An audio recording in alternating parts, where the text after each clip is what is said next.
Greetings and salutations, loyal viewers of this channel. My name is Sean, and today we gotta go over the press conference that I referenced in a video that I actually shot and released yesterday, because Brandon Johnson went completely unhinged in this press conference. He decided to take questions from the media, but rather than answering basic logical questions about the school board, about the members being ousted, about what his appointees are going to do now that he's filled all those positions, Brandon Johnson decided to play the race card, play the victim constantly for 45 minutes, and it's absolutely embarrassing in every possible way. Basic questions are now evil white racism for the greatest victim in the history of the city of Chicago, Mr. Brandon Johnson. Now, we're going to get into this, but before we do, I want to thank everybody who supports this channel via actualjusticewarrior.com/join. Give me the money.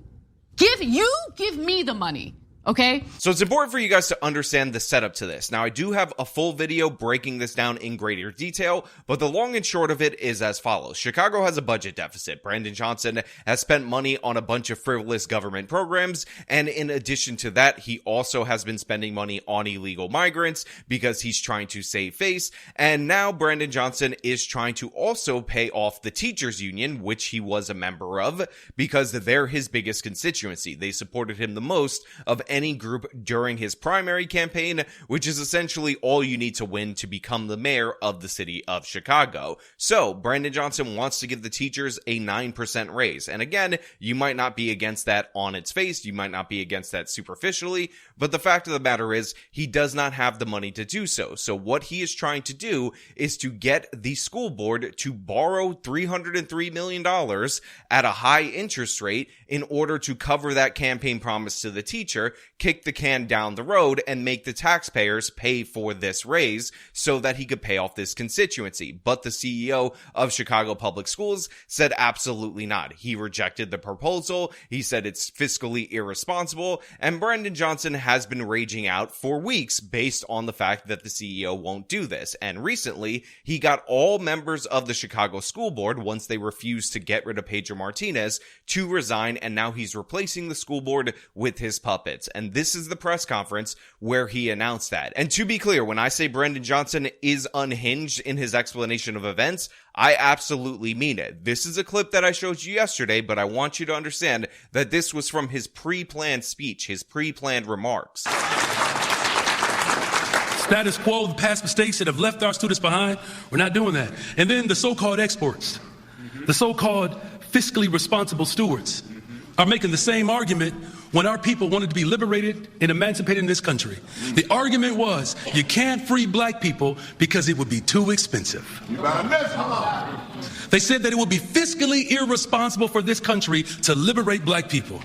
And now you have detractors making the same argument of the Confederacy when it comes to public education in this system. So needless to say, that statement is ridiculous in every possible way. It is historically inaccurate, it's absurd from top to bottom, and again, it just goes to show you that Brandon Johnson will play the race card over and over and over again, no matter how inappropriate it is. Again, he just compared the school board not wanting to take out a short-term, high-interest loan to pay off the teachers because they don't want to blow out the budget to the Confederacy, to slave owners. He's saying they're making the same arguments as them, which is just nonsensical. It's ridiculous, but that's who Brandon Johnson is. That's who he's always been.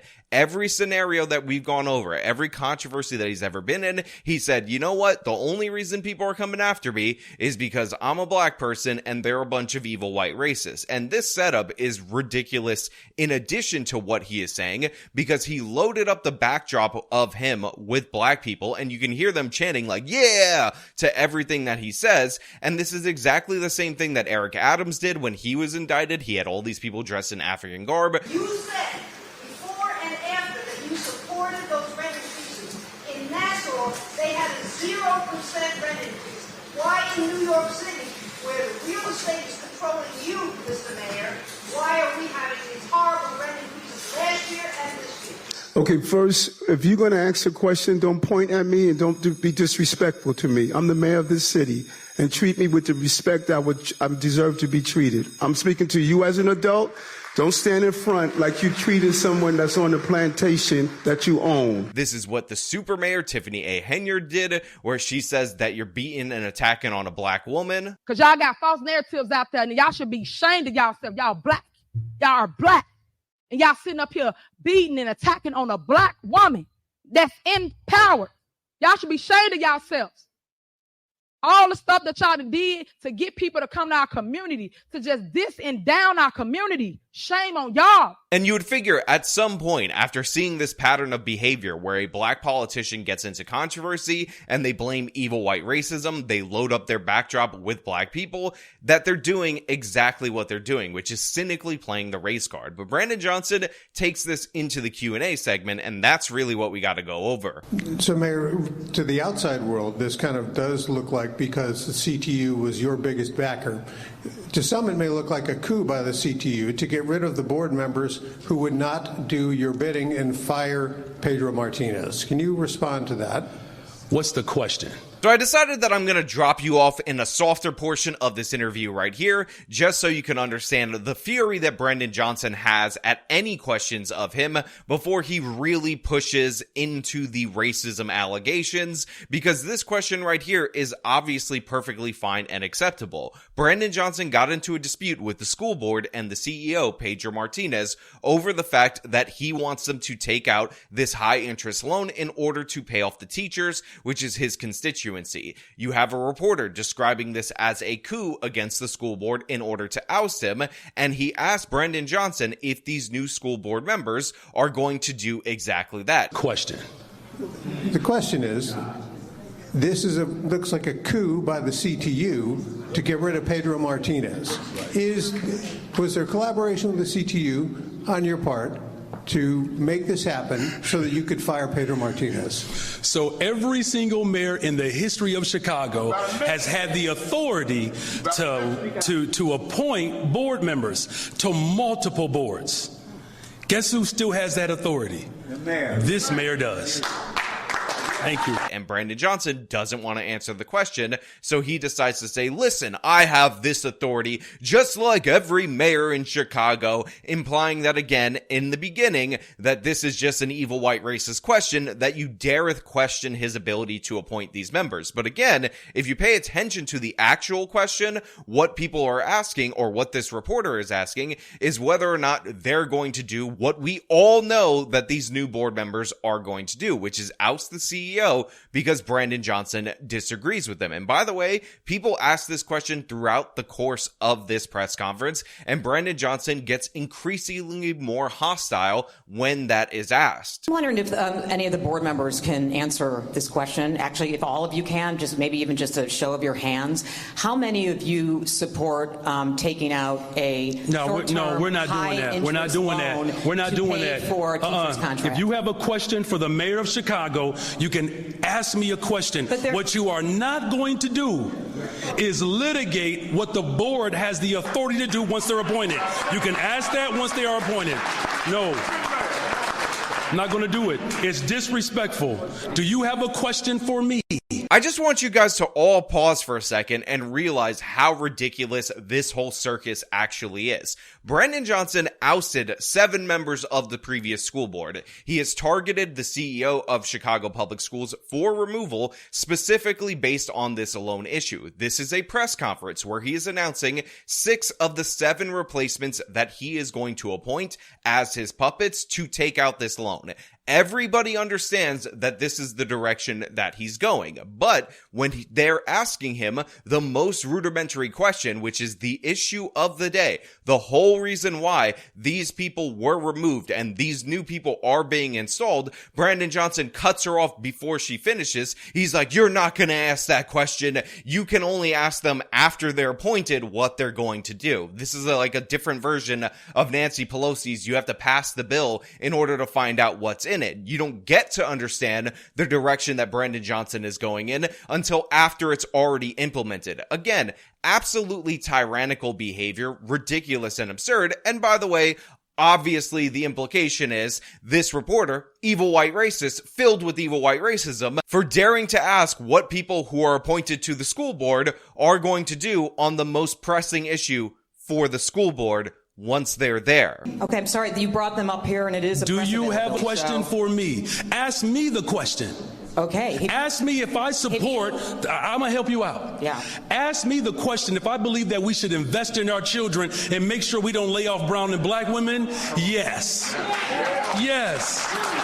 I'm not going to tolerate cuts. That's what the issue has been in this city. So then after he goes on that rant where he says, I'm not going to let you ask the question, he then decides that he wants to rephrase the question, and he rephrased it like that. He's like, ask me the question. Ask me if I'm in favor of helping these little baby kids and making sure black and brown women don't get fired from our schools. Again, everything gets turned into a race issue. Everything gets turned into racial pandering by Brandon Johnson, and you could just see him huffing his farts with all these people surrounding him that he brought on board in order to cheer him on as he pulls off one of the most authoritarian moves in city history. And he does this, by the way, not on behalf of any of the children. Let us be 100% clear about that. It is on behalf of the teachers union, his constituency. It has nothing to do with the kids. We're talking about him getting a lot of money in his campaign, working in the teachers union his entire life, and trying to ensure that they get paid off, even if he has to blow out the budget, even if he has to hurt the taxpayer,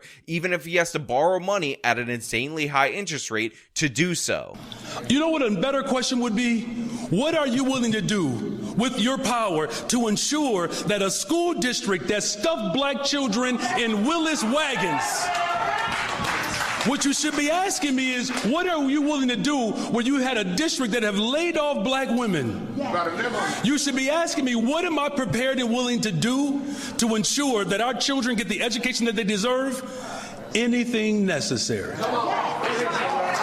I'm going to ask my own questions. Thank you. And he continues right there. He starts ranting about these children, black children being stuffed in wagons. And the question that you really need to ask is, what are you willing to do, Brandon Johnson, in order to make sure these black children, these beautiful black babies, end up getting the education that they deserve? And he's like, anything necessary. Don't you like how this press conference works? The reporter asks a legitimate question, the most legitimate question, the most relevant question, the most pressing question, the question that Brandon Johnson and everybody around him, including those 6 school board members, should have been prepared that the media was going to ask them. And instead, he turns it around and says, I will save the blacks. The blacks are the victims of evil white racism. Shut up, you evil white racists. What would I do in order to fight off the Confederacy and stop the racists? I would do absolutely anything because I'm Brandon Johnson and I got my hype men behind me. Hi, Mayor Johnson. Nader Issa of the Sun-Times. You've said you're worried about cuts, and that's the big reason that this all is happening right now. You don't want to see people laid off, furloughs, that sort of thing.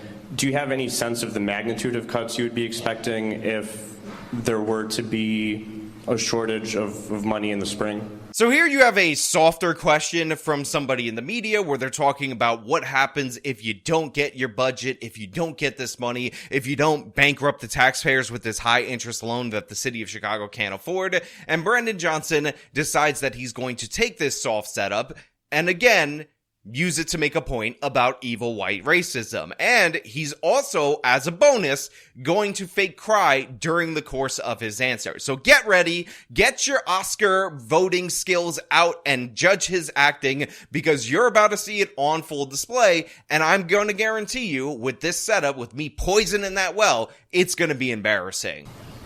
I don't worry. I don't worry. God has not given me a spirit of fear. So I'm not worried at all. I just want to clarify that, okay? But you know who the people who do worry in this city? It's the black children who have to beg for everything.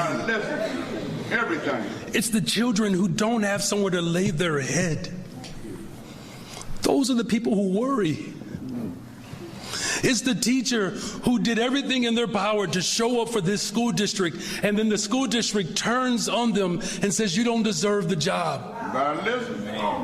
That's the worry for them. It's the child who just wants someone to see them because they're depressed. And we don't have behavioral counselors in buildings. And all we give them are people with badges and guns. Oh my God. Do you understand how sick that is, you all? We're talking about children and families who've had to worry, administration after administration, if someone actually gave a damn. I give a damn. And so whatever that number is, I'm not going to tolerate it. Whether it's 1,000, 3,000, whatever it is, we've had enough of that. Yeah. We've had enough of it. I told you that was going to be good. I told you that was going to be hilarious. So first and foremost, right off the top, I need to make this 100% clear. What Brandon Johnson is doing is for the teachers union. Now, you guys might like teachers, you might like teachers unions, you might like that they advocate for their members, but let's be 100% clear, their incentive is to protect the employees of the school, not the students. They have nothing to do with the students. They happen to work as teachers in the school, but the fact of the matter is, if you have a point in time where the interests of the students are in conflict with the interests of the staff, the teachers union is to represent the staff. This conflation, making them one and the same, is ridiculous and absurd in every possible way. Secondly, obviously, we have the racism stuff. Oh, the black families and the black children, we need to worry about them. They have to beg for everything, and it's just so sad. It is so sad, so miserable, and you know what? Nobody cares about education. Nobody cares about little black babies in the entire history of the city of Chicago, but Brandon Johnson, he cares. He gives a damn. He's special. He's an innocent angel. He is the most amazing person. He doesn't have a spirit of fear. He has a spirit of courage, and you just need to vote for him and support him,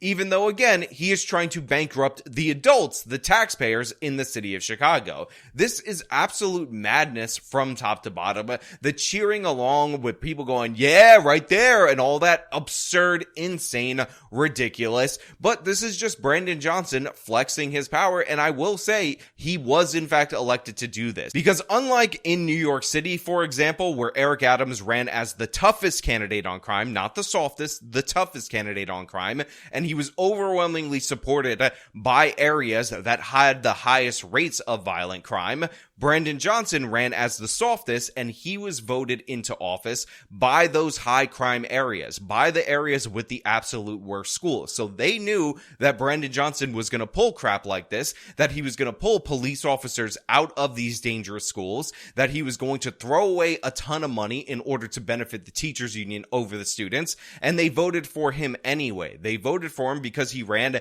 a very racialized, nasty campaign, and that actually worked in Chicago. So while I do say for the people who are like, oh, New York voted for this, the fact of the matter, that's not actually true. They voted for the least soft on crime candidate in the Democratic primary. The city of Chicago definitely voted for this, and overwhelmingly so. In those very same neighborhoods that are afflicted with all the problems that Brandon Johnson is exacerbating are the ones that supported him. Okay, do we have a couple more questions back here? Hello. Hey. How are you? Oh my God, I am doing terrific. Well, good afternoon. Mayor, is this a good week to go to London for a Bears game? And also, who's going to pay for that trip? All right. So this question, which is going to be the last one that we're going to go over in this particular video, is perfectly legitimate. You have all this controversy in the city of Chicago. You have the school board getting fired, Brandon Johnson trying to blow out the budget, and you have a reporter say, hey, you're going on a trip to London in order to watch the Chicago Bears play in a London game. You're doing that on the taxpayer dime. If you're not, then tell us who's paying for it. And do you think that's really appropriate at this moment in time? And guess what? You guys are going to be shocked to find out that Brandon Johnson responds to this by calling her an evil white racist. Okay. All right. I'm going to London to attract business to Chicago. Okay? I'm going to London to attract business in Chicago. But are you going to the game? Hold on a second. Because you already know the answer to that. But I just want to make sure that you do the people of Chicago service because I have to be very honest with you. It's pretty jacked up the way you frame that. Right. It is. It is. It's disrespectful and condescending that the black man is going to London for a game. It's disrespectful. It is. And people get away with that too much. They do. The governor went to Tokyo. The governor went to Tokyo to attract business. The mayor of Chicago is going to London to attract business, and while I'm there, I'm going to root for the Chicago Bears. Can you confirm if you're not, or are you on leave from CTU? Okay. All right. I'm the mayor of Chicago, you all. I'm the mayor of Chicago. On leave. Let me just look. I'm trying my best to keep composure for these last 15 months, but the fact that we are still trying to litigate stuff that I already beat. Let me just say this one more time. I already won. I am already the mayor of Chicago. Stop talking old news that nobody even cares about. Not one parent has ever asked me that question. Not one Chicagoan has ever asked me that question. Did you know what they have asked me? Will you make sure that the children who are unhoused in this city have an opportunity to lay down their head? That's what they're asking me. Will we have social workers and counselors, Mayor Johnson? My full-time and only job is to run this city, to love my black wife and my black children. Go ahead, Sarah. Yeah, obviously this is a ridiculous answer to this question. The idea that this has anything to do with him being a black person is absurd, but Brandon Johnson is a one-trick pony. That trick is always playing the race card, so are we surprised that he did it again? Are we surprised that he shows such disrespect and disregard for members of the press that basic questions that are sensible and logical, he takes offense to, and performatively so, and he gets cheered on by a gaggle of people that he dragged out in order to hype up his victimization narrative. Again, all this talk about how he's powerful, he has the powers of the mayor and all that, and he's achieved, and the fact of the matter is, the guy is nothing but a weak coward. Somebody who can't stand on his own 2 feet, who has to constantly hide behind accusations of racism, because if he actually was pressed to perform, if he was actually judged based on the content of his character, he would not succeed. Everybody would see who he is, and they would reject him. And that's what makes this so sad. Not that Brandon Johnson is blowing out the budget. We've seen different local municipalities do crap like this all the time. Not even the school board coup on his behalf, but the fact that this man just exudes weakness from top to bottom, cowardice from top to bottom, and he's been put into a position of leadership. But you know what? Those are just my thoughts. I want to know what you guys think down in the comments below. If you like the video, show them by leaving a like, subscribe for more content, follow me on all my social medias, support me via the support links in the description of this video. This has been me talking about Brandon Johnson crying racism yet again. Till next time.